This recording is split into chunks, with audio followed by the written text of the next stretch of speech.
know I want to homeschool. I know it's the best thing for my family, but I don't know where to start. If this is you, if these are the things that are going through your mind, I'd love to help you out today to give you a couple things to think about. But before we get started, let me introduce myself. My name is Marissa. I live in Miami, Florida with my family, my 3 daughters, and my husband, and we have decided that homeschooling is the way that we will educate our children. On this channel, I love to talk about homeschooling, motherhood, and a whole lot of other things. So if that's interesting to you, don't forget to subscribe and like this video. So let's get started. We want to homeschool. This is the best thing for our family. Where do we start?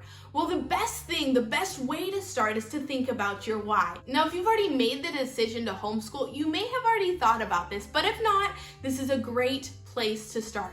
Think about your why. Why do you want to homeschool? Is it because you want to keep your children from negative influences? Is it because you want to educate them with a biblical worldview? Is it because you want your children to be able to follow their own rhythms and interests within their education?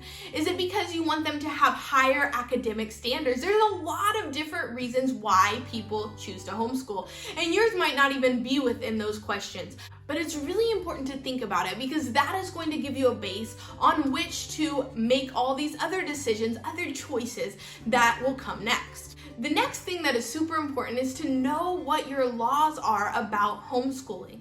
Now, we homeschool here in the United States, so I know a little bit more about homeschool laws within the United States. I know that it is legal to homeschool in every state within the United States, but each state has different requirements for homeschooling families. Some states are super relaxed and really don't require much of anything except you saying, hey, I'm gonna homeschool, and that's it.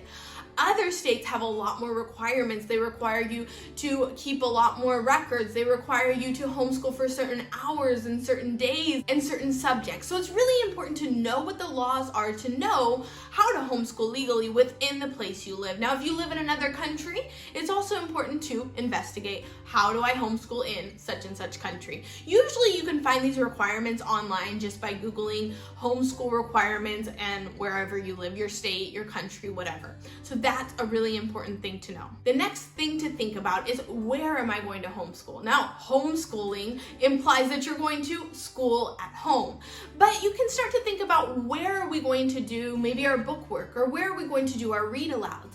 Some families do all their work at the kitchen table. Some people have a room that is dedicated to homeschool. Some people homeschool wherever they're at the coffee shop, at the park. So just think about what is going to work best for your family. Where are you going to homeschool? Next, think about, how do your children learn best? Now, you may want to take some time to observe them and see how they play. If they've already been in school, what has made it difficult for them to learn within the school system?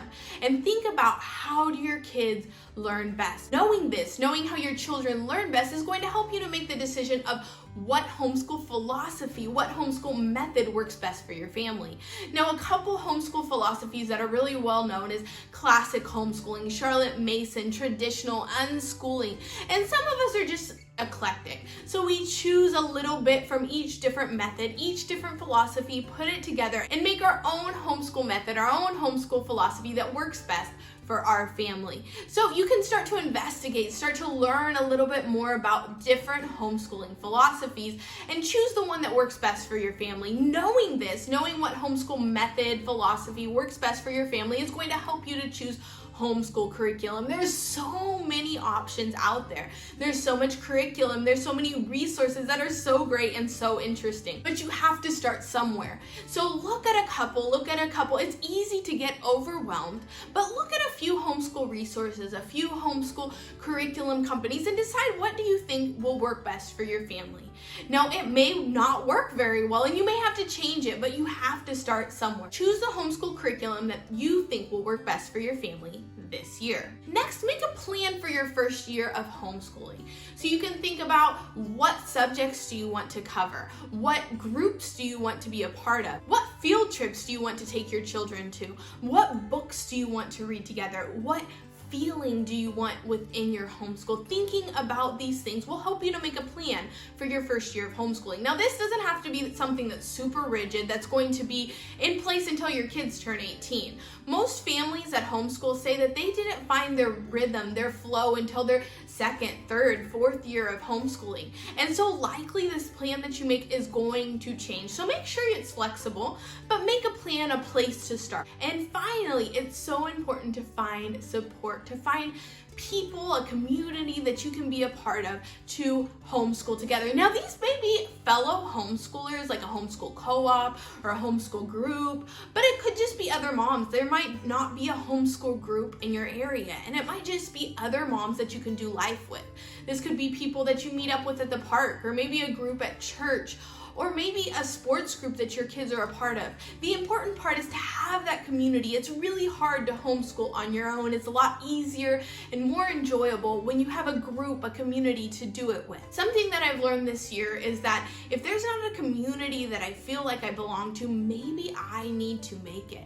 So if there's not a community out there that you feel that is right for your family, invite some families over, maybe that have kids around the same age that you guys can do life together with. Now, there's a lot more decisions that you'll have to make and a lot of other steps that you'll have to take within your homeschooling journey, but this is a great place to start. If you have other questions, feel free to leave me a comment below or find me on Instagram as My Familia Homeschool and send me a message. I'd love to continue this conversation with you.